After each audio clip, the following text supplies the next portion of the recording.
বিবেচনা বা নতুন নতুন কি বলবো তার দার্ঢ্য, তার প্রতিজ্ঞা, তার মেয়েদেরকে দেখার দৃষ্টি, সেইটা দেখলে সবসময় মনে হয় যে তার মতো অপরাজিত কেউ নেন।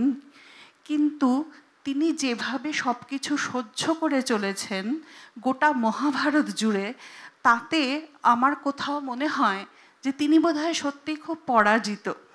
পুত্রকামেষ্টি যজ্ঞে তার বাবা ধ্রুপদ চেয়েছিলেন একজন অত্যন্ত বীর পুত্র। ধৃষ্টদ্যুম্ন যজ্ঞের আগুন থেকে বেরিয়ে এসছিলেন, সঙ্গে এসছিলেন দ্রৌপদী। দ্রৌপদী যে আসবেন এরম কথা ধ্রুপদ জানতেনও না বা আশাও করেননি, বা উনি চানও নি যে আরেকজন মেয়ে আমার হোক। কিন্তু যখন যজ্ঞ থেকে দ্রৌপদী উঠে এলেন তখন দৈববাণী হলো যে দ্রৌপদী হবেন অন্যতম মহাভারতের রচয়িতা, কিন্তু সেটা অন্যভাবে উঠে এলো, আমি সেই ইয়েতে যাচ্ছি না। তারপর থেকে যখন অর্জুনের সঙ্গে তার বিবাহ হলো, তাকে বলা হলো যে কুন্তী বললেন তাকে ভাগ করে নিতে। একজনকে ভালোবেসে এবং তার শৌর্যে মুগ্ধ হয়ে দ্রৌপদী স্বয়ংবর সভায় অর্জুনকে বিবাহ করেছিলেন, কিন্তু পরে কুন্তীর আদেশে দ্রৌপদীকে পঞ্চস্বামীর ভার নিতে হলো। কিন্তু যখন কুন্তী পরের দিন যুধিষ্ঠিরকে গিয়ে বলেন যে আমার প্রমাদ হয়েছে, আমি এটা না দেখে বলেছি, তখন যুধিষ্ঠির বলেন ধর্মের গতি অতি সূক্ষ্ম, তাকে বোঝার ক্ষমতা আমাদের নেই। ফলে এই যে ক্রমাগত দ্রৌপদী বারবার বারবার ব্যবহৃত হচ্ছেন নানানভাবে, কেউ কেউ বলেছেন যে দ্রৌপদী হচ্ছেন গিয়ে যাকে বলে বাইন্ডিং এজেন্ট। দ্রৌপদী যদি 5 স্বামীকে বিয়ে না করতেন তাহলে হয়তো পাণ্ডবরা একজোট হয়ে যুদ্ধ করতে পারতেন না, ধর্মের যুদ্ধ করতে পারতেন না। কিন্তু সেক্ষেত্রেও বোধহয় দ্রৌপদীর ভাগ্য ততটা সুপ্রসন্ন ছিল না। পাশা খেলায় যখন যুধিষ্ঠির নিজেও হেরে গেলেন, তারপর যখন দ্রৌপদীকে বাজি রাখলেন, তখন দ্রৌপদী এসে জিজ্ঞেস করেছিলেন যে যুধিষ্ঠির আগে নিজেকে হেরেছেন নাকি তাকে বাজি রেখেছেন। দ্রৌপদী যখন শুনলেন যে যুধিষ্ঠির তাকে নিজেকে আগে বাজি রেখেছেন, তখন তিনি বলেছিলেন যে তাহলে তার আর আমার ওপর কোনো অধিকার নেই। এবং সভায় তিনি বলেছিলেন যে এই যে দুঃশাসন তাকে নিয়ে এসছে, এর জন্য কৌরবরা যারা এত বিজ্ঞ এবং বয়োজ্যেষ্ঠ সমস্ত রয়েছেন, ভীষ্মর পিতামহ ভীষ্ম রয়েছেন, মহামতি বিদুর রয়েছেন, কর্ণ রয়েছেন, কৃপ রয়েছেন, তারা সবাই চুপ করেছিলেন।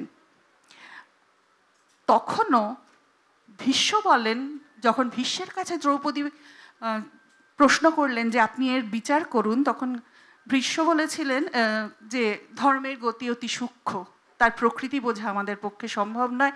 যে কথা যুধিষ্ঠির বলেছিলেন তাদের পঞ্চস্বামীকে ভাগ করে নেওয়ার সময় কুন্তীকে। ফলে এই যে দ্রৌপদীর মহত্বটা বা তার দৃপ্ত ভঙ্গি, তার দার্ঢ্যটাকে আমরা সবসময় বড় করে দেখি, কিন্তু প্রত্যেকটা সময় যখন দ্রৌপদী বারবার ব্যবহৃত হয়ে তার থেকে অন্যরকম ভাবে জিতে ফেরেন, আমরা সেইটাকে মহিমান্বিত করি। ফলে আমার মনে হয় কোথাও দ্রৌপদী পরাজিতই হয়েছেন। আমি প্রথমে সেমন্তী ঘোষের কাছে যাব যে তার এই বিষয়ে কি মতামত।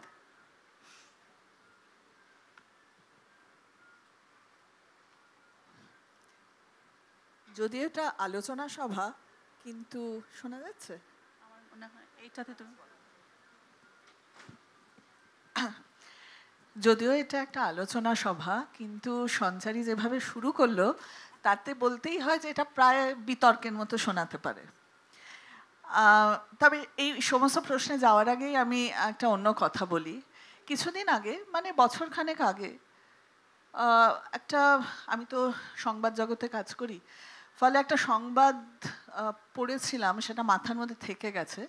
কর্ণাটকে একটা গ্রামে এক দলিত ভদ্রমহিলাকে কোনো একটা সংঘর্ষ হয়েছিল, তারপর তাকে নগ্ন করে পুরো গ্রাম ঘোরানো হয়েছিল। তো বিষয়টা শেষ অবধি আদালত অবধি গড়ায়, এবং যখন মামলাটা আসে আদালতে, তখন কর্ণাটকের হাইকোর্টের যিনি প্রধান বিচারপতি, তিনি বলেছিলেন যে আজকে আর আমাদের দ্রৌপদীদের বাঁচানোর জন্য কোনো কৃষ্ণ নেই? আমাদের দেশ কি কৃষ্ণ শূন্য হয়ে গেছে? তো কথাটা আমার মনে থাকার কারণ হলো, আমার কথাটা খুব একটা ভালো লাগেনি। কেন লাগেনি সেইখান থেকে শুরু করি।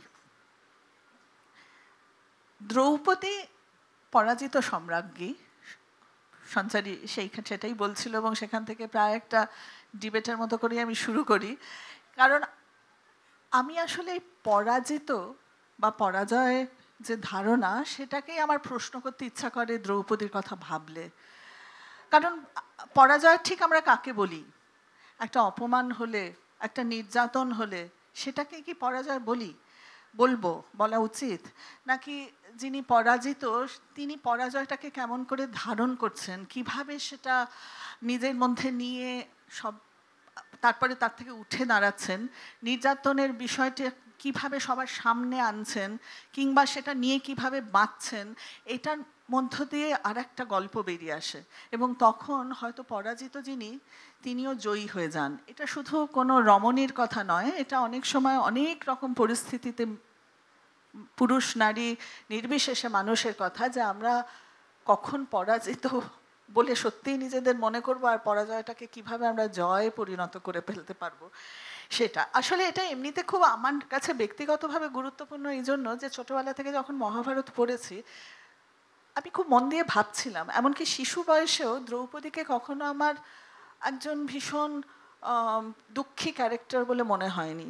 কেন যেন আমার সবসময় মনে হতো যে হ্যাঁ, ভীষণ দুর্ভাগ্য তাড়িত, কিন্তু অসম্ভব একটা শক্তি আছে ওর মধ্যে, শক্তিমতী, মানে একটা কি বলবো, নানা রকম দুর্দশা, দুঃখ, দুর্ভাগ্য সেগুলোকে নিজের মধ্যে নিয়ে তারপরে সেটা রুখে দাঁড়ানোর মতো ক্ষমতা সম্পন্ন নারী। প্রচণ্ড জেদি, একরোখাও বলা যায়, এমনকি একটু রাগীও বলা যায়। মানে দ্রৌপদী সেরকম নারী যিনি নিজের অপমানের কথাটা ভোলেন না, এবং নিজের অপমান নিজের স্বামী বা স্বামীদের বারবার মনে করিয়ে দিতে পারেন, তাদের প্রশ্নবিদ্ধ করতে পারেন, তাদের লজ্জাবিদ্ধ করতে পারেন, এবং বলেন যে এর শাস্তি নিতে হবে, কারণ অন্যায় শাস্তি নিতে হয়। এবারে এই যে সারাক্ষণের যে প্রণোদনা আর কি, সেইটা কি কাউকে পরাজিত করতে পারে? আবার একটা এই কথাটা আমার সঞ্চারীকে একদম সরাসরি বলবার, যে আমরা পড়ি না ফেমিনিজমের ক্ষেত্রে যে পার্সোনাল ইজ পলিটিক্যাল। এই যে ব্যক্তিগত জীবনের পরাজয় বা ব্যক্তিগত জীবনের দুঃখ, যন্ত্রণা এবং নির্যাতন, সেইটাকে বাইরে বার করে এনে সেটার ওপর লড়ে যাওয়া, এটাই তো একটা পরবর্তীকালে সত্যি সত্যি নারীদের মধ্যে একটা মানে শক্তির আন্দোলন তৈরি করেছিল। ফলে এখানে আমার কাছে দ্রৌপদী খুব বিশেষ। সভাপর্বের ওই বিশেষ ঘটনাটা যেটা ও বলল, সেইখানে আমার আর একটা কথা এখানে একটু যোগ করি, কারণ এটা আমার খুবই গুরুত্বপূর্ণ লাগে। যে যখন মানে দুর্যোধন দুঃশাসন যখন ওর ওপর নির্যাতন করছেন, সেটা তো একটা অকথ্য ব্যাপার, এবং ভীম তাতে প্রতিজ্ঞা করছেন যে উনি যুদ্ধের মধ্যে দুর্যোধনের উরু ভেঙে দেবেন, দুঃশাসনের বুক থেকে রক্তপান করবেন। এই সমস্ত যখন হচ্ছে, এটা আমাদের মনে রাখতে হবে যে এটা কিন্তু ভীম একজন প্রবল পুরুষ, এবং তিনি তার স্ত্রীকে এভাবে হেনস্থা হতে দেখছেন, এটাই একমাত্র নয়। দ্রৌপদীর যে তেজ, সেটাও কিন্তু কোথাও ভীমকে প্রণোদিত করছে। কারণ আমরা অন্যান্য জায়গায় মহাভারতে বারবার দেখি যে দ্রৌপদী ভীমের বক্ষলগ্না হয়ে বলছেন যে ভীমসেন, তুমি মনে রাখবে না, তুমি এটা করবে না, এই যে এইরকম একটা ঘটনা ঘটে গেল, তুমি তো আছো। এই যে যজ্ঞদের সময় যেটা বলেছিলেন, হ্যাঁ, এবারে এই কথাগুলো, মানে এগুলো, এইটার মধ্যে একটা বিরাট শক্তির ব্যাপার আছে। এবারে তারপরে যখন এই ভীষ্মর কথাটা তুমি বলছিলে, ভীষ্ম, দ্রোণ, কৃপ সবাই বসে আছেন এবং তারা কোনো প্রতিবাদ করছেন না। তাতে দ্রৌপদী জিজ্ঞেস করছেন, ও যেরকম বলছিল, যে দ্রৌপদী জিজ্ঞেস করছেন যে আপনারা কেউ বলবেন না, আপনারা কেউ প্রতিবাদ করবেন না? তাতে ওরা বলছেন, ধর্মের গতি অতি সূক্ষ্ম, তোমার স্বামী স্বেচ্ছায় দ্রুত ক্রীড়ায় এসেছিলেন, তিনি নিজে হেরেছেন, তারপর তোমাকে হারিয়েছেন। সুতরাং আমরা কি বলবো এখানে আমরা জানি না। তাতে দ্রৌপদী কি বললেন? দ্রৌপদী বললেন, আমার স্বামী এই দ্রুত ক্রীড়ায় স্বেচ্ছায় যখন যোগ দিয়েছিলেন তার পেছনে একটা ধারণা ছিল। সেই ধারণাটা হলো যে খেলাটা হবে ন্যায্য, খেলাটা হবে স্বচ্ছ, ফেয়ার প্লে।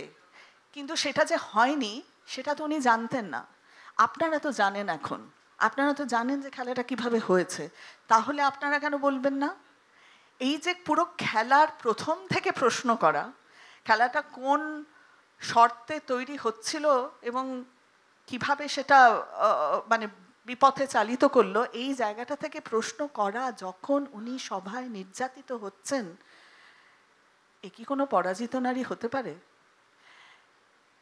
এই প্রসঙ্গে মানে আমার কিরকম মনে হয় যে শুধু যে অন্যায়কারীদের অন্যায়টা উনি খুলে দেখিয়ে দিচ্ছেন তাই না, যারা আপাতভাবে ন্যায়ের পক্ষে, আপাতভাবে যারা মহান, তাদের মধ্যেও যে কত রকম পরতে পরতে অপারগতা,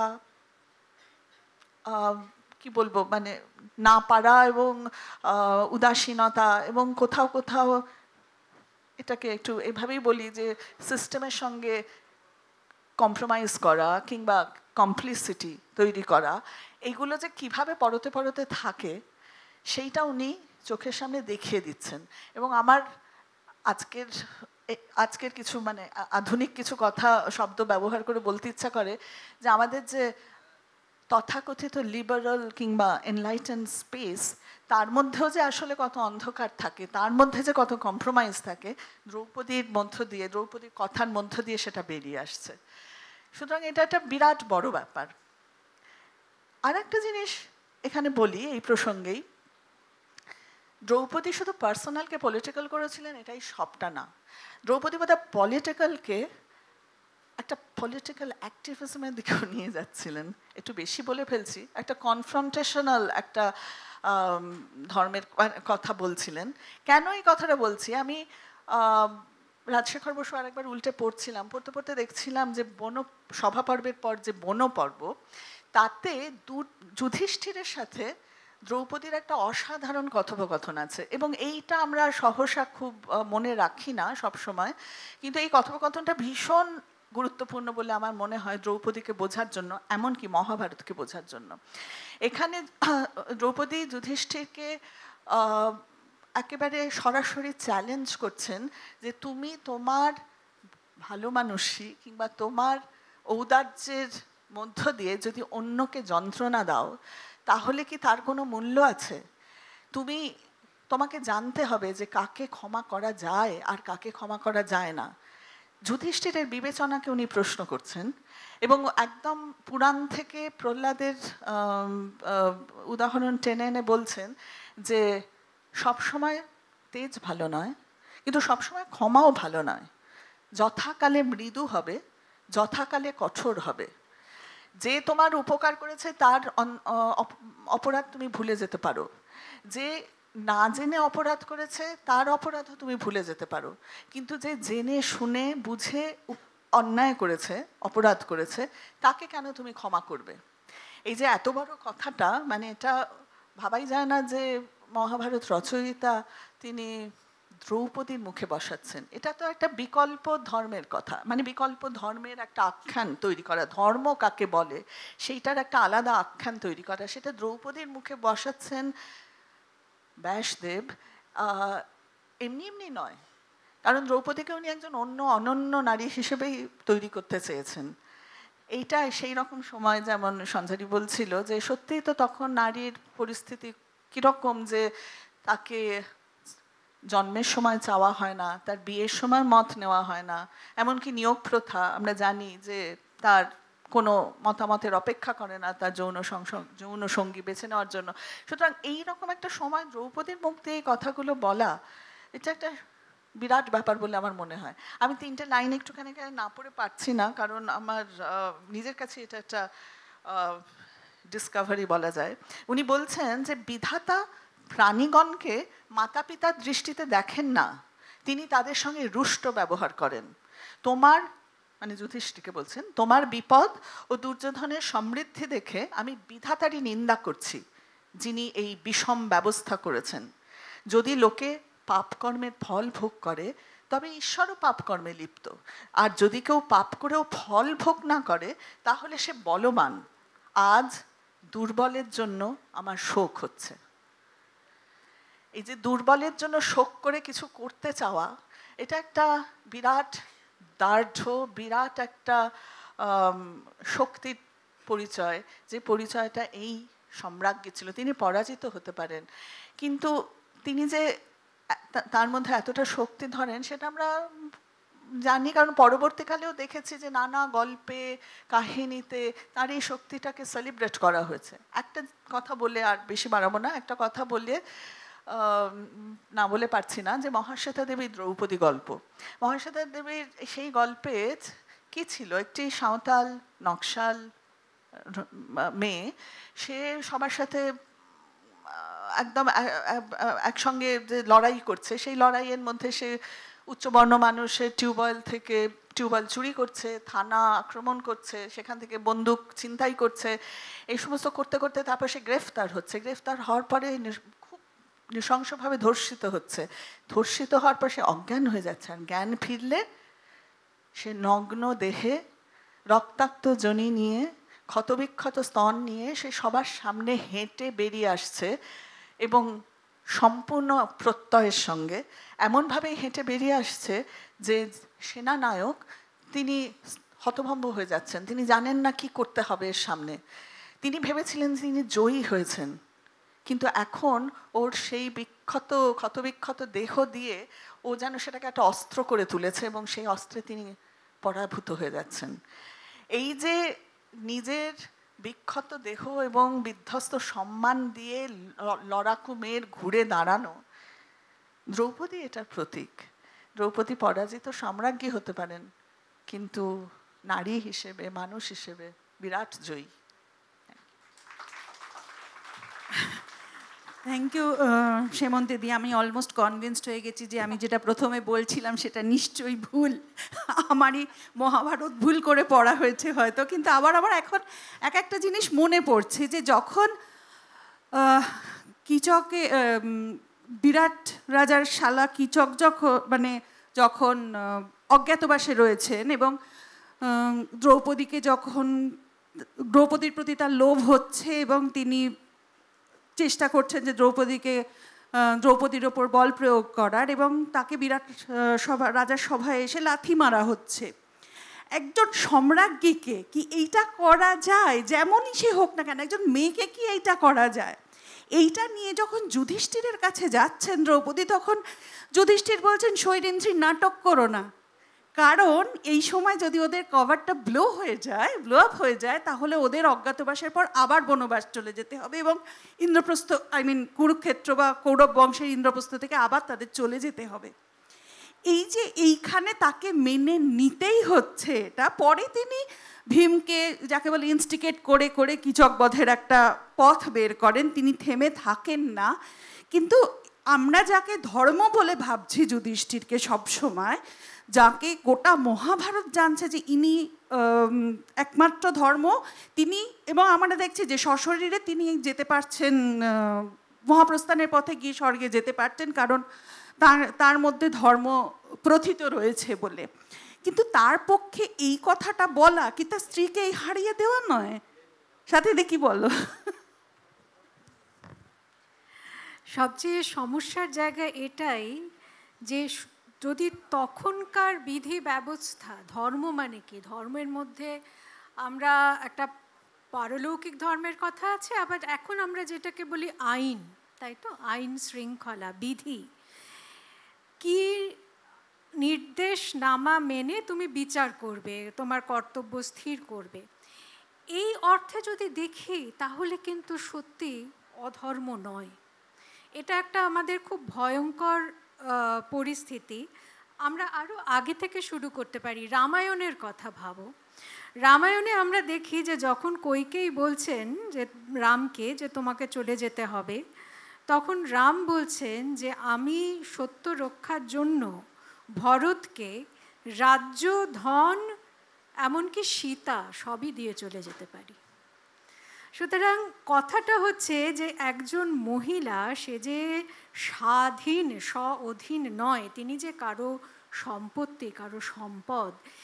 এবং এখানে মানে মহাভারতকার তার এতটাই কল্পনার এবং কলমের কবজির জোর যে তিনি একজন সম্রাজ্ঞীকে দিয়ে বারবার বোঝাচ্ছেন যে এই জায়গায় এসে তুমি একজন সামান্য নারী হও আর তুমি শশাগড়া ভারতের সম্রাজ্ঞী হও, তোমার কিন্তু কোনো ছাড় নেই। আমি আরও কয়েকটা জায়গায় মনে করিয়ে দিতে চাই, যেমন ফর এক্সাম্পল দ্রৌপদীর স্বয়ম্বর সভা। ইট সো হ্যাপেন্ড যে অর্জুন সেটা করেছিল এবং অর্জুনকে তার ভালো লেগেছিল। যদি এই যে বীর্য শুল্কে বিজিত, তাই না, তো বেসিক্যালি তো কেনা, আমি একটা শর্ত করছি, এই শর্ত আমার বাবার শর্ত যে পূরণ করতে পারবে তাকে আমি করবো। ইনফ্যাক্ট সেই সময় তিনি জানতেনও না, দ্রুপদ জানতেন না যে এরা কারা, পিছন পিছন চর পাঠিয়েছিলেন দেখার জন্য, ছদ্মবেশে তারা ছিলেন। সুতরাং তারা ভাবছেন হয়তো সত্যি এরা দরিদ্র ব্রাহ্মণ। এবং আরও আমি বলবো, মানে সেমন্তী তো ডিটেলে এই মহাভারতের যেখানে সভা পর্ব সেই অপমানের কথা বেশি আলোচিত, কিন্তু যখন জয়দ্রথ এসে তাকে হরণ করছে তখন পুরোহিত ধৌম পিছন পিছন ছুটছে। প্রথমত দ্রৌপদীর গায়ে খুব জোর ছিল, এক ঝটকায় ফেলে দিয়েছিল জয়দ্রথকে।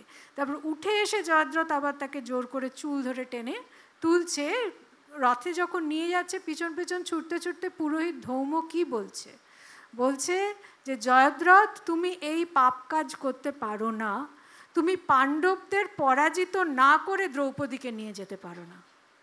অর্থাৎ পাণ্ডবকে যদি তুমি পরাজিত করো তাহলে তুমি লিগালি বৈধভাবে দ্রৌপদীকে পেতে পারো।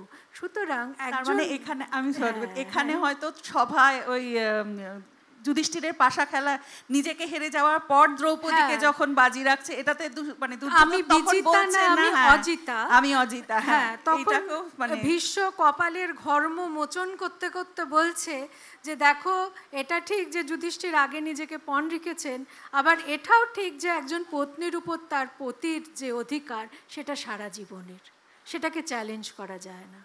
সুতরাং তাহলে যে ওদের আরো 4 জন স্বামী ছিল দ্রৌপদী, তারা তো জ্যেষ্ঠের কনিষ্ঠ, তারাও যুধিষ্ঠিরের অধীন, তারা তো আগেই হেরে গেছে। কিন্তু আমি এটা মানে সেই জন্য মানে রবীন্দ্রনাথ যে লিখেছেন নারীকে আপন ভাগ্য জয় করিবার কেন নাহি দিবে অধিকার, এটা যেন দ্রৌপদীর মধ্যে দিয়ে কথাটা একেবারে মূর্ত হয়ে উঠেছে। কারণ দ্রৌপদী কোনোদিন নিজের মত জানাতে ছাড়েননি, যেটা সেমন্তী অনেকটাই বলছিল। এবং আমি একটা সেই সঙ্গে একটু পয়েন্ট আউট করতে চাই যে ওই সময় অন্যান্য যে নারীদের ভায়োলেশন হয়েছে, অ্যাবিউজ হয়েছে, তাদের কি ছিল, তারা অভিশাপ দিতে পেরেছিল, তাই তো। যে অপ্সরাকে রাবণ ধর্ষণ করেছিল, সে রাবণকে বলছে তুমি যদি আবার ধর্ষণ করো তোমার মস্তক শতধা বিভক্ত হবে, যার জন্য রাবণ সীতাকে কিছু অ্যাপারেন্টলি করতে চাননি। সেই রকম অম্বা, যিনি মনে করেছিলেন তিনি ভীষ্মের দ্বারা ভায়োলেটেড, তিনি বস্তুত ওই অভিসম্পাত দিতে দিতে আত্মহত্যা করলেন। আমরা কোথাও পাই না যে শেষ অবধি মানে জয় পরাজয়ের স্বাক্ষর কি।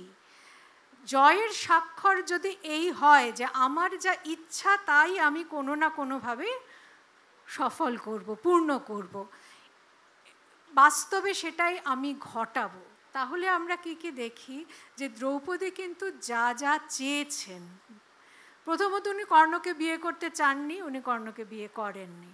তারপরে দুর্যোধন দুঃশাসন তার সঙ্গে অসভ্যতা করে, তাদের মৃত্যু হয়, কীচকের মৃত্যু হয়, অশ্বত্থামার মৃত্যু হয়। যেভাবেই হোক না কেন তার তো উপায় ছিল না, নিজের যুদ্ধে উনি ইনফ্যাক্ট বলেছিলেন যে আমার পুত্ররা যাবে যদি তোমরা রাজি না হও কৌরবদের সঙ্গে যুদ্ধ করতে, পাণ্ডবদের কথা বলেছিলেন। কিন্তু আমরা দেখি যে তিনি প্রত্যেক মুহূর্তে নিজের যে ইচ্ছা সেটাকে সফল করার, সাকার করার, বাস্তব করার জন্য যা কিছু করার দরকার করেছেন। এবং দ্রৌপদী হচ্ছেন একজন মহিলা যার সঙ্গে মানে একেবারে ব্যতিক্রমী মহিলা, যিনি ওই ত্যাগের আদর্শে নিজেকে রাখেননি।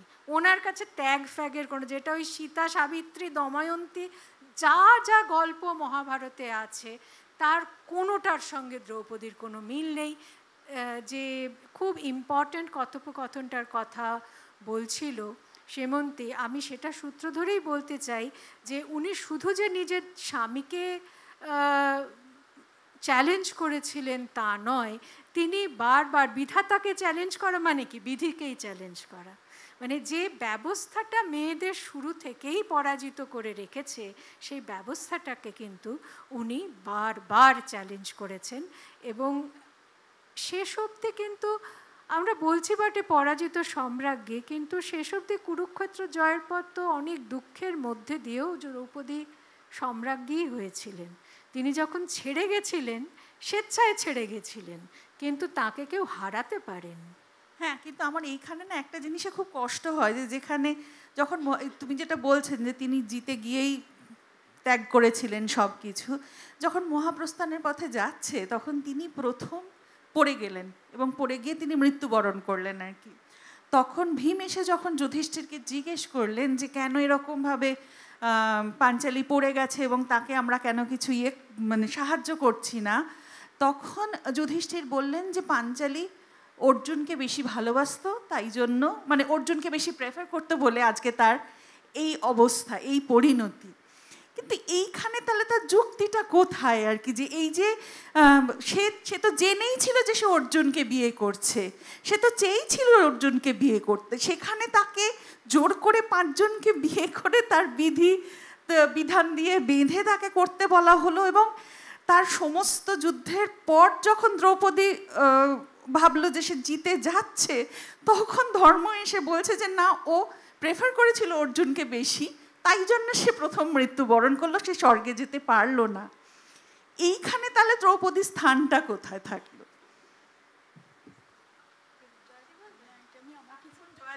অন্য একটা ধারায় বলবেন আর কি। হ্যাঁ, আমার মনে হয় এটাই দেখানো হচ্ছে যে for a woman it is impossible to win. মহিলা হলে তোমার জেতার কোনো চান্স নেই। বলতে হবে তাই বলে দিল, মানে 5 জন ভাই আছে, তারপরে দ্রৌপদী আছে, ফলে দ্রৌপদী প্রথমে পড়ে যাবে অন্যরকম বলে, তখন একটা যা যুক্তি দিতে হবে অর্জুনকে বেশি ভালোবাসে। আচ্ছা, একটা ছোট কথা, তাহলে অর্জুন পড়ে গেল কেন? এটাই বলতে যাচ্ছিলাম আমি, একটা ছোট জিনিস, সেটা হচ্ছে যে দেখো পড়ে তো সবাই গেলেন, কেউই তো যুধিষ্ঠির ছাড়া তো আর কেউই গেলেন না। অন্তত দ্রৌপদী এত কিছুর মধ্যে অর্জুনকেই ভালোবেসে গেছেন, উনি কিছুতেই ছাড়েননি, কিন্তু অর্জুনকেই ভালোবেসে গেছেন, এবং এটার মধ্যেও কিন্তু একটা জেদ লাগে, তাই না? আমার মনে হয় এটা এখানে বোধহয় যুধিষ্ঠিরের একটা কোথাও পরাজয় আছে, যে এখানে যুধিষ্ঠির, হ্যাঁ পরাজয় সম্রাট। কারণ যুধিষ্ঠির যখন প্রয়োজনে, যখন দ্রৌপদী যখন যুধিষ্ঠিরের সঙ্গে বাস করছেন এবং খুব জরুরি কারণে অর্জুন গেছেন, এবং তখনই তাকে 12 বছরের বনবাস দিতে হয় যে কি করে অর্জুনকে দ্রৌপদীর থেকে আলাদা করা যাবে, কিন্তু সেটাও যখন হলো না, তখন শেষে যখন এই কথাটা বলে তখন সত্যি একটু না, মানে কি বলবো, মনে প্রশ্নই জাগে যে কিভাবে আমরা মহাভারত পড়ছি, ঠিক পড়ছি না ভুল পড়ছি। মানে আমি অন্তত যতবার মহাভারত পড়ি ততবার আমার বিভিন্ন কনফিউশন, উদ্রেক হয় আর কি। জয়াদি কি বলবেন এবার? না, আমি বলতে যাচ্ছিলাম যে এমনকি ওই বনবাসের সময় যখন অর্জুন নেই কাম্যক বনে, দ্রৌপদী খুব অকাতরে এসে যুধিষ্ঠিরকে বলছেন যে অর্জুন নেই বলে আমাদের মন ভালো লাগছে না, চলো আমরা এখান থেকে অন্য কোনো জঙ্গলে যাই। হতে পারে যুধিষ্ঠিরের মনে রাগগুলো ছিল, কেননা এখনকার চোখ থেকে আমরা যদি বুদ্ধদেব বসুর মহাভারতের কথা মনে করি, তাহলে তো দেখবো সত্যিকারে মহাভারতে পরাজিত চরিত্র যিনি, তিনি হচ্ছেন যুধিষ্ঠির, যার কখনো দ্বিধাদ্বন্দ্ব কাটেনি, কখনো জানেন না যে কি করতে চাই আর কি করব। বরং সত্যি সত্যি দ্রৌপদী বললে কিন্তু ওর ওই যুক্তাক্ষর দেওয়া নামই হোক আর বা যাই হোক, দ্রৌপদী বললে কিন্তু মাটিতে পড়ে গিয়েও আঙুল তুলে থাকা একটি কালো মেয়ের প্রতিমাই আমাদের মনে পড়ে, পড়ে যাওয়া নয়। কিন্তু আমি অন্য আরেকজন দ্রৌপদীর কথা বলবো ভাবছি, সেটা হচ্ছে মহাভারতের যে গল্পটা আমরা সবাই জানি আর কি, বেদব্যাস কথিত যে মহাভারত, সেটা মোটামুটিভাবে সবর্ণদের পরিচিত মহাভারত। আদিবাসীরা উঁচু জাত কি নিচু জাত আমি সেটা ঠিক জানি না, এটুকু বলতে পারি আদিবাসীরা খুব ভিন্ন আমাদের সমস্ত সভ্যতা থেকে। আদিবাসীরা খুব ভিন্ন। তো একটি আদিবাসী গোষ্ঠীর কথা আমরা বাংলা সাহিত্যে পড়েছিলাম অবনীন্দ্রনাথের কলমে রাজকাহিনীতে, ভিল জাতি বলে, যাদেরকে মাঝে মাঝেই রাজস্থানের রাজারা বাপ্পাদিত্য, গোহ ইত্যাদি গিয়ে নৃশংসভাবে মেরে আসতেন এবং মেরে এসে জয়োল্লাস করতেন, নায়িকাদের সঙ্গে মিলিত হতেন। এই ভিলদের একটা মহাভারত আছে এবং সেই মহাভারতে সেটা এত আলাদা আমাদের মহাভারত থেকে, অথচ সেটার নামও কিন্তু ভিলনু ভারত, মানে ভিলদের ভারত।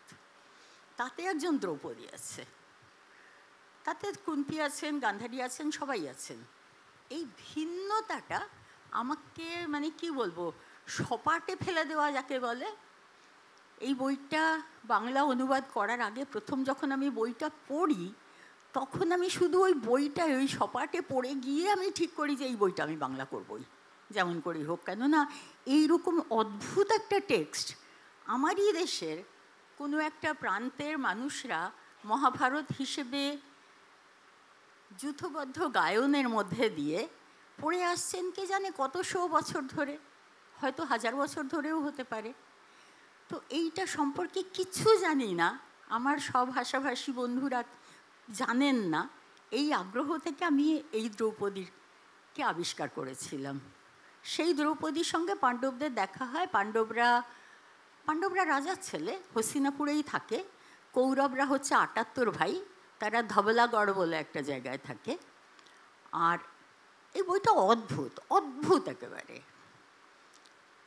তো তাতে পাণ্ডবরা শিকার করতে গিয়েছিল, একটা কিচ্ছু পায়নি, একটা গিরগিটিও পায়নি, ফিরে আসছে ক্ষুধে তেষ্টায় কাতর হয়ে। তখন কলা বাগানের ভিতর থেকে একটি মেয়ে বেরিয়ে আসছিল। তাকে পাণ্ডবরা জিজ্ঞেস করে, তুমি কে, কার মেয়ে, এখান থেকে কোথায় যাবে? সে মেয়েটি বলে যে আমি যেই হই না কেন তোমাদের এত কথায় কি দরকার। ওরা বলে যে আমরা তাহলে তোমাকে আমাদের বাড়িতে নিয়ে যাব, তুমি আমাদের কাছে থাকবে, আমরা তোমাকে আলাদা রাজপ্রাসাদ বানিয়ে দেব। এবং এই মেয়েটি চলে আসে। এই মেয়েটি হচ্ছে দ্রৌপদী। এই আমাদের প্রথম ভিল মহাভারতে দ্রৌপদীর সঙ্গে দেখা হয়। আর ভিল মহাভারতের মূল কথাটা মনে রাখতে হবে, সেটা হচ্ছে পৃথিবীর প্রায় কোনো আদিবাসী গোষ্ঠীরই না ভূমির মালিকানা নিয়ে কোনো ধারণা নেই। মানে আমরা 1854 সালের যে আমেরিকান আদিবাসী গোষ্ঠীর চিঠি পড়ছি, তাতেও আমরা দেখছি সেই সর্দার বলছেন যে এই পৃথিবী, এই নদী, এই জঙ্গল এ তো আমরা তৈরি করিনি। ওয়াশিংটনের সাদা সর্দারকে বলছেন তোমরাও তৈরি করনি, তাহলে তোমরা কি করে একটা জমি বেচবার কথা বলো বা একটা জায়গা কিনবার কথা বলো, এটা আমরা বুঝতে পারি না। নিয়মগিরির আন্দোলনের সময় মুক্তা ঝরিয়া বলে একজন আদিবাসী নেত্রী এই একই কথা বলছিলেন যন্তর মন্তরে দাঁড়িয়ে, যে তোমরা কি করে বলো নিয়মগিরি কিনে নেবে, কি করে বলো জঙ্গল কিনে নেবে? এই সব জঙ্গল, নদী, পাহাড় কি আমরা তৈরি করেছি না তোমরা তৈরি করেছো? এগুলো ভগবান তৈরি করেছে, আর মানুষকে সব থেকে শেষে বানিয়েছে এগুলো রখওয়ালি করার জন্য। তো সেই বিধি অনুযায়ী একটা মনুষ্য গোষ্ঠীর যখন জমির ওপরে মালিকানার কোনো ধারণা নেই, খুব স্বাভাবিকভাবে সেখানে কুরুক্ষেত্র যুদ্ধের কোনো গুরুত্ব নেই। এই 300 পাতার বইটায় কুরুক্ষেত্র যুদ্ধ শেষ হয়ে যায় 14 লাইনের মধ্যে। একটা লাইনে বলা হয় যে গুবরে পোকার ঝাঁককে একটা গিরগিটি যেরকম একবারে জিভ দিয়ে সাপটে খেয়ে ফেলে, তেমনি করে ভীম আর অর্জুন নেই কুরুক্ষেত্র যুদ্ধে, অভিমন্যু আর ভীম মিলে সব কৌরবদের মেরে ফেলল। কৃষ্ণ দাঁড়িয়ে দাঁড়িয়ে দেখছিলেন। তো ফলে এই মূল যে জায়গাটা, তার ফলে সভাপর্ব নেই, এবং তার ফলে দ্রৌপদীর যেসব লাঞ্ছনার কথা আমরা জানতে অভ্যস্ত, যেগুলো নিয়ে আমরা ভিতর থেকে এখনও আলোড়িত হই। যেমন এখনও মনে হয় মহাভারতকার কি কোথাও এটা ভেবেই করেছিলেন যে ওই যে যুদ্ধ শেষ হয়ে যাবারও পরে দ্রৌপদীর সন্তানগুলি নিহত হবে, যুদ্ধের অংশ হিসেবে নয়, অক্ষম প্রতিহিংসার অংশ হিসেবে? সে কি দ্রৌপদীর খণ্ডিত দাম্পত্যের চিহ্ন, যে 5 জন পুরুষের সঙ্গে তার দাম্পত্য কখনো পরিপূর্ণ হয়ে উঠতে পারেনি, তাই জন্য সেই দাম্পত্যের ফসল যে সন্তানরা, তারাও সম্পূর্ণ জীবন বাস করতে পারবে না? এও কি দ্রৌপদীর জন্য কোনো বিধিগত শাস্তি ছিল? কিন্তু এই সমস্তটার বাইরে যে দ্রৌপদীকে আমি পাই এই ভিল মহাভারতের মধ্যে, তাকে বলা হচ্ছে যে সে পৃথিবীর মধ্যে সবচেয়ে জ্ঞানী। সে এত জ্ঞানী যে সে ডাইনি। এবং তারপরেই দ্রৌপদী আর কুন্তী, এরা দুজন হচ্ছে সবচাইতে জ্ঞানী। কীরকম সেই দ্রৌপদীর জীবন, কীরকম তাকে আমরা পাচ্ছি এর মধ্যে? ধরা যাক সে অসম্ভব রূপসী। আমরা কিন্তু ভিল মহাভারতে পাচ্ছি দ্রৌপদীর চুলের রং সোনালি। তার একগাছি চুল বাইরে রাস্তায় উড়ে এসে পড়েছিল, সেই চুলের ভারে পৃথিবী দুভাগ হয়ে যায়। সেই চুলের সোনালি গুছিটা পাতালে গিয়ে বাসুকি রাজার বুকের ওপর পড়ে, তাতে বাসুকির ঘুম ভেঙে যায় এবং বাসুকি ওই কার চুল এইটা খুঁজতে খুঁজতে এসে দ্রৌপদীর ঘরে পৌঁছয়। দ্রৌপদী, এক সেকেন্ড ধরো,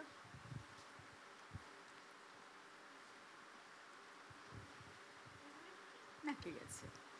এইবারে দ্রৌপদীর ঘরে এসে পৌঁছয়, সেটা কিন্তু অর্জুনের ঘর। মানে প্রাসাদে সভা চলছিল, সভা শেষ হয়েছে, দ্রৌপদী বাসুকিকে বলছে তুমি শিগগিরই চলে যাও, ঘরের মালিক ঘরে আসছে। বাসুকি গ্রাহ্য করছে না, বলছে যে সুন্দরী নারীর কাছে কোনো পুরুষ যখন আসে সে কি এমনি এমনি চলে যায়? আমি আজকে এখানে থাকবো। এইবারে এই কথাটা শুনলাম আমরা, যে একেবারে ঠিক যেরকম কথা আমরা শুনতে অভ্যস্ত, সুন্দরী নারী এবং বলশালী পুরুষ ইত্যাদি। কিন্তু তারপরে যেটা ঘটে সেটা না আমি ঠিক বলতে পারবো না। আমি এইখান থেকে 3-4 লাইন পড়ছি। অর্জুন আর বাসুকি সামনাসামনি হয়ে দুজনে প্রচণ্ড মারামারি আরম্ভ করে। মারামারি করতে করতে একবার আকাশে উঠে যাচ্ছে, আবার ধাপাস করে পাতালে পড়ছে। করতে করতে শেষ পর্যন্ত বাসুকি অর্জুনকে মাটিতে ফেলে দিয়ে তার বুকের ওপরে চড়ে বসে নিজের একগাছা গোঁফ ছিঁড়ে অর্জুনকে বেঁধে রাখে। শেষে অর্জুনকে 2 হাতে ঠেসে তুলে বাসুকি তাকে জোরে মাটিতে ফেলে দেয় আর নিজে তার বুকের ওপর উঠে বসে। নিজের গোঁফের একটা চুল ছিঁড়ে তাই দিয়ে অর্জুনের হাত পা বেঁধে পালঙ্কের সামনে একটা খুঁটিতে তাকে লটকে দেয়। রানী ভম্মার পালঙ্কে তুলোর গদি পাতে, সুখদায়ক বিছানায় হালকা করে ফুল ছিটোয়। সুগন্ধিত পালঙ্কের ওপর রাজা রানী পাশা খেলতে বসে। এই পাশা খেলাটা একটা প্রতীকের মতো চলছে। সোনালি সকাল হলো, মোরগ মুরগি নিজেদের জায়গা ছেড়ে বেরিয়েছে। বাসুকি যাবার সময় দ্রৌপদীকে বলে, রানী আমি প্রতিদিন সন্ধ্যায় তোমার কাছে আসবো আর ভোরবেলা ফেরত যাব।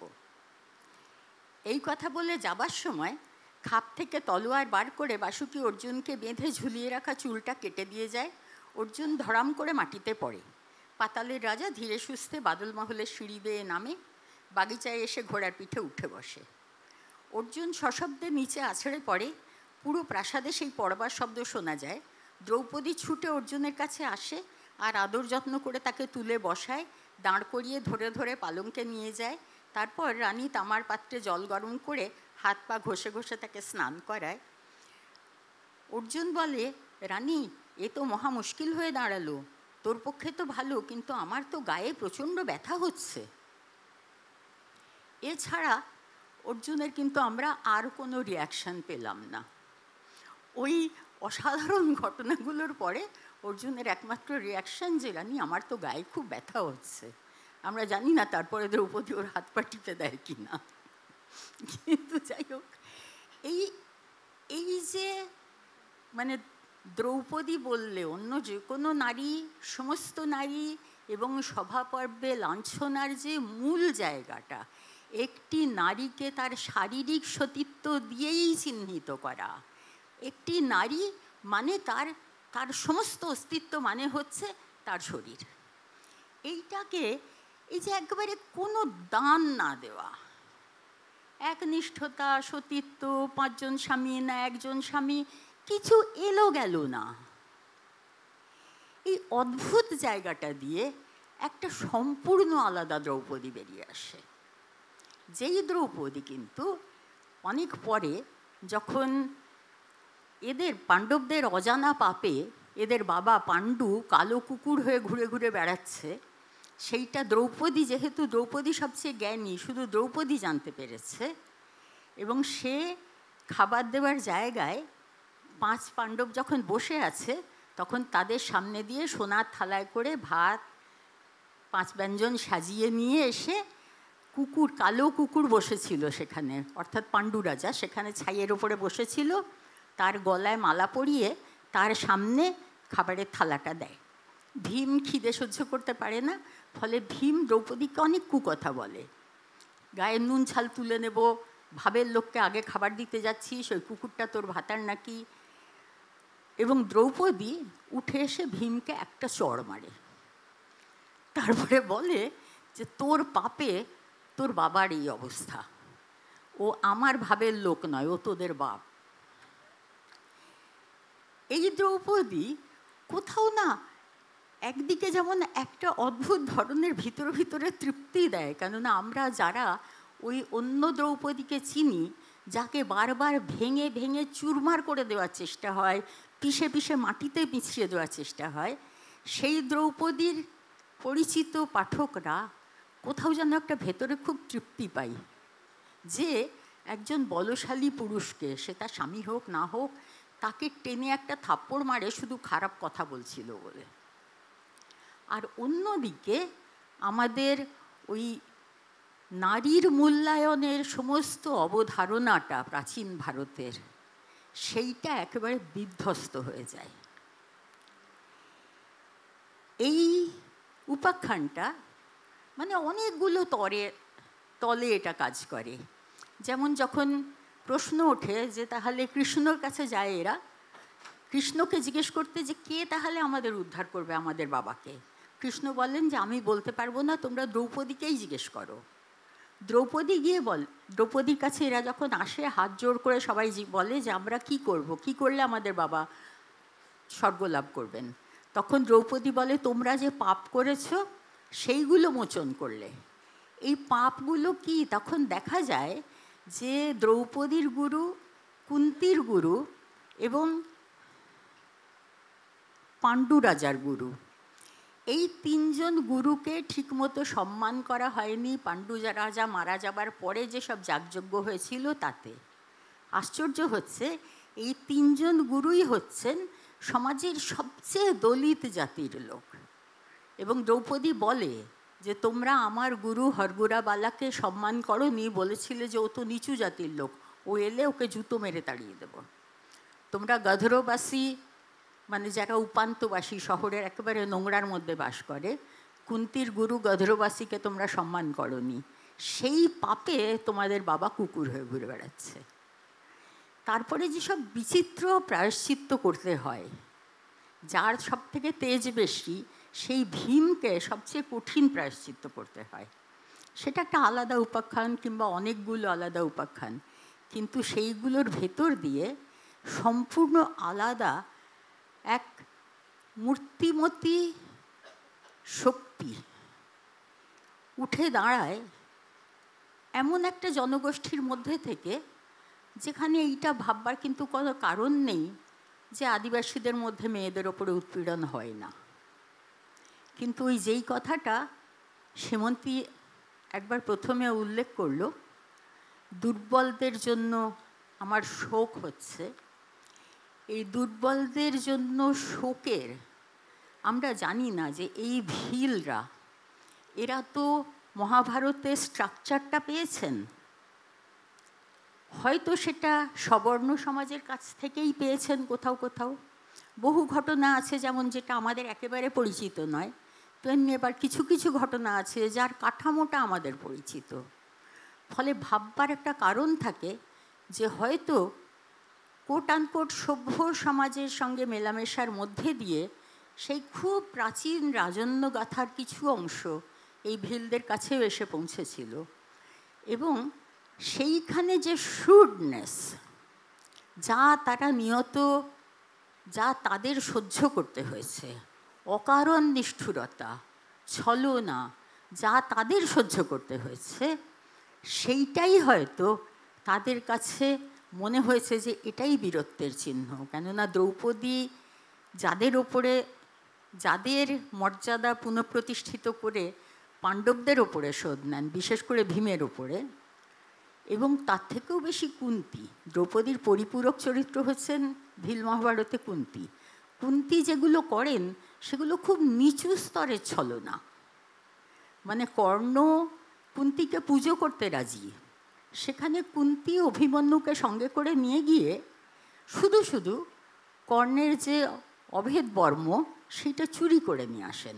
আমার খুব শীত লাগছে বলে ওটা গায়ে দিয়ে, আচ্ছা বাচ্চাটাকে একটু পরিয়ে দিয়ে, এই বলে বাচ্চাটার গায়ে জড়িয়ে দিয়ে তাকে কোলে নিয়ে কুন্তী দৌড়ে চলে আসেন হস্তিনাপুরে, যেটা করার কিচ্ছু দরকার ছিল না, কর্ণকে বললেই কর্ণ দিয়ে দিত। তো এইটা না একটা আমাকেও ধাঁধায় ফেলে রাখে যে এই সভ্য সমাজের সঙ্গে মেলামেশা করা, যেরকম খুব ছোঁয়াচে রোগ থেকে সমস্তটা হয়তো বাঁচা যায় না, কোথাও কোথাও ছোঁয়াচ লাগা আমাদের পরের ধারণার মধ্যে, কাজের মধ্যে প্রকাশ পায়।